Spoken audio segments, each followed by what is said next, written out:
नमस्कार। H.N.. Official में आप सभी का मैं डॉक्टर अंतिमा बहुत बहुत स्वागत करती हूँ। तो तैयारी ज़ोर शोर से चल रही है, बहुत सारा उत्साह है, लेकिन मन में बहुत सारे प्रश्न भी हैं। आप तैयारी बनाए रखिए, उत्साह बढ़ाने का काम हम कर रहे हैं। साथ में आपके जितने भी कन्फ्यूज़न हैं उन सभी को ढूंढ ढूंढ करके दूर कर रहे हैं हम। नया नोटिफिकेशन आप सभी के सामने आ चुका है और उसमें क्लियर है कि आज से 2 महीने बाद आपकी यूपीएससी की परीक्षा होगी, उसके 1 महीने बाद आपकी टीजीटी की और उसके फिर टाइम के बाद आपकी पीजीटी। मतलब सभी परीक्षाओं में लगभग एक एक महीने का ही गैप है। तो जैसा कि मैंने पहले ही कहा था कि अब जो बच्चे असिस्टेंट प्रोफेसर के अलावा टीजीटी पीजीटी को भी टारगेट मान करके चल रहे हैं वो साथ में तैयारी शुरू करेंगे, क्योंकि बाद में आपको बस रिवीजन का टाइम मिलेगा, बल्कि आपको अलग से पढ़ाई का टाइम उतना नहीं मिलने वाला है। ठीक है, तो कुछ प्रश्न इस समय जो आपके आ रहे हैं सभी वैकेंसियों से रिलेटेड जो बहुत ज़रूरी है, इन्फॉर्मेटिव है, जिसका इन्फॉर्मेशन आपके पास होना चाहिए, मैं उन सभी का जवाब लेकर के रोज रोज आ रही हूँ। और इस समय जो प्रश्न इस बीच में आया था, अच्छा भी सवाल था और ज़रूरी भी था कि यूपी पीजीटी में बीएड या पीएचडी का कितना नंबर होता है। यूपी अगर आप पीजीटी का फॉर्म भरे हो तो पीजीटी के लिए बीएड अनिवार्य नहीं है, पीजीटी के लिए पीएचडी कोई अनिवार्य नहीं है। लेकिन यदि आप बीएड हो, यदि आप पीएचडी हो तो आपको एक्स्ट्रा नंबर मिलता है।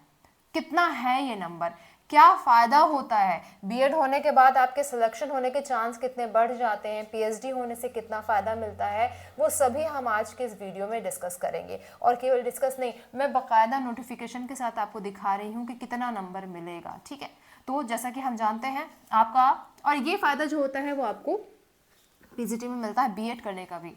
ठीक है, जैसे कि हमको मालूम है टीजीटी के लिए बीएड करना अनिवार्य है यूपी में, लेकिन पीजीटी के लिए यूपी में बीएड करना अनिवार्य नहीं है। अनिवार्य ना हो लेकिन बेनिफिट उसके आपको मिलते हैं।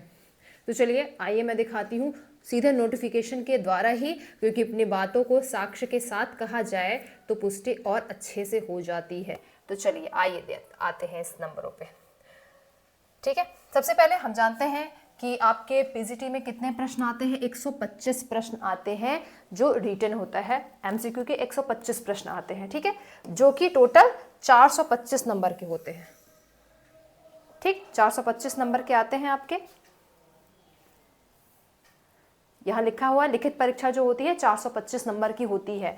उसके बाद होता है आपका साक्षात्कार जो होता है 50 अंक का।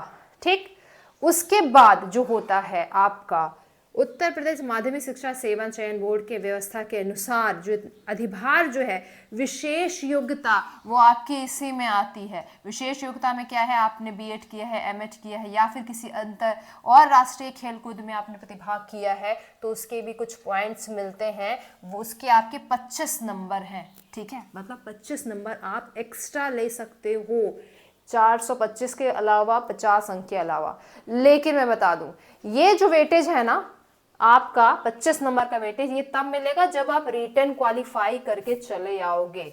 जब आपने रिटन क्वालिफाई कर लिया है उसके बाद नेक्स्ट चरण में आपको इन सब का फायदा जो है वहां देखने को मिलेगा। अगर रिटन क्वालिफाई नहीं की है, 425 नंबर में अपने मेरिट नहीं बनाई है तो उसके बाद कोई मतलब नहीं है।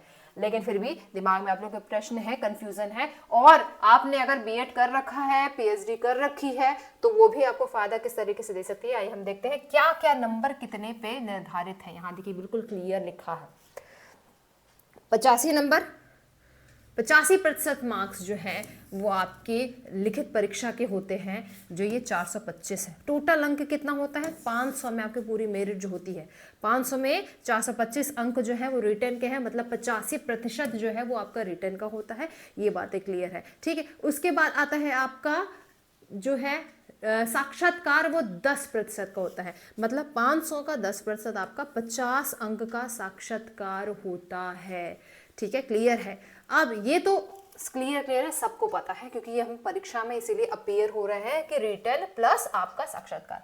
लेकिन उसके अलावा जो नंबर आपकी अपनी मेहनत के ही हैं लेकिन बोनस भी हैं, वो है क्या क्या, आइए देखते हैं। पॉइंट नंबर ग पे, निम्नलिखित विशेष योग्यताओं के आधार पे 5% अंक अर्थात जो है वो आपको पूरे पूरे मिलते हैं। 5% अंक मतलब ये 25 नंबर की बात की जा रही है यहाँ पर।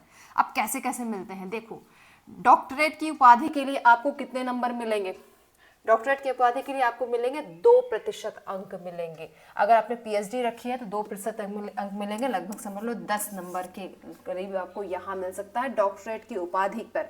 ठीक है, उसके अलावा यदि आपने एमएड कर रखा है, ठीक है, एमएड कर रखा है तो आपको वहां पर भी 2% मिलेंगे, मतलब 10 नंबर आपको यहाँ भी मिल गए हैं। इसके बाद आपने बीएड कर रखा है तो आपको 1% मिलेगा, मतलब 5 नंबर यहाँ मिलेगा। लेकिन साथ में लिखा है कि अगर आपने ये पॉइंट्स का एमएड का लाभ ले लिया है तो आपको बीएड का लाभ नहीं मिलेगा। मतलब अगर आपको 10 नंबर ये मिल चुके हैं तो आपको ये 5 नंबर दोबारा से नहीं मिलेंगे भाई, एक ही, आप दोनों में से एक ही के लिए एलिजिबल होते हो।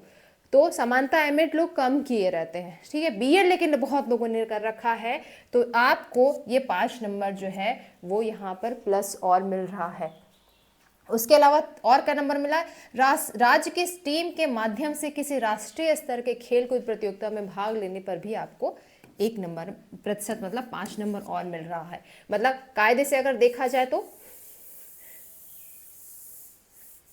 ये आपको पीएचडी के 10 नंबर मिले, ठीक है, प्लस ये 10 नंबर हैं, प्लस ये 5 नंबर हैं, तो टोटल 25 हो गए। लेकिन अगर आपने एमएड नहीं कर रखा है तो आपको यहाँ पर 5 नंबर मिलेंगे, ठीक है। तो अपने हिसाब से आप देख लें कि किस किस कॉलम में आप क्या क्या योग्यता रखते हैं। पीएचडी करी है 10, पीएचडी के साथ बीएड भी किया है या एमएड भी करा है तो 10 और बोनस, और अगर केवल एमएड किया है तो 5, और यहाँ पे 5, तो ये 5, लेकिन आपके सर्टिफिकेट प्रॉपर उसमें होने चाहिए। ये लाभ भी आपको मिलेगा कब, जब आप रिटन क्वालिफाई कर लोगे और जब इंटरव्यू देने जाओगे तो आपको इस नंबर के भी जो है वो लाभ मिलते हैं। तो मतलब फायदा है, चांस है। आपने, कई लोग को लगता है ना पीएचडी कर ली क्या हुआ, अब तो कोई मतलब ही नहीं, पीएचडी असिस्टेंट प्रोफेसर ही बनना था। अच्छी बात है, तैयारी कर रहे हो, लेकिन पीएचडी दे रहे हो तो वहाँ उसका भी फायदा है। इससे ये बात तो स्पष्ट होती है कि शिक्षा कभी भी बेकार नहीं जाती। किसी भी प्रकार की शिक्षा जो है वो कभी भी खाली नहीं जाती है। शिक्षा का हमेशा कोई ना कोई लाभ मिलता है। अब वो लाभ चाहे त्वरित हो या दूरगामी हो, ठीक है, तो पढ़ते रहिए। मैं हमेशा कहती हूँ, आप अगर किसी क्लास में एनरोल हैं, आप खाली टाइम में हैं, तो किसी न किसी क्लास में एनरोल हो जाइए, जिससे आप उसको अभी नहीं तो कभी न कभी फ़ायदा होता है। इस तरीके से दो बातें, एक तो आप अपना स्कोप भी बढ़ाते हैं, दूसरा आपको अपनी फील्ड का नॉलेज भी बेटर होता है, ठीक है।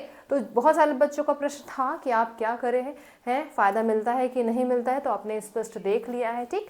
तो एक और मोटिवेशन मिला, तैयारी करते रहो। तैयारी संबंधित कोई भी सूचनाएं हैं, कोई संबंधित कोई भी आपके इन्फॉर्मेशन आप चाहिए तो आप एचएन अध्ययन को फ़ोन कर सकते हैं, मेल कर सकते हैं, और साथ में कमेंट सेक्शन में पूछ सकते हैं, ठीक है। कोई भी इन्फॉर्मेशन और चाहिए तो आप एचएन अध्ययन को कॉल करिए। आपको सारी इन्फॉर्मेशन, सारी तैयारी से जुड़ी जितनी भी चीज़ें हैं आपको वहाँ पे मिल जाएंगी, ठीक। तो इसी तरीके से हम मिलते रहेंगे, आपकी एक एक समस्याओं का समाधान, एक एक इन्फॉर्मेशन लेकर के हम आते रहेंगे। सभी को ढेर सारी शुभकामनाएं, शुक्रिया।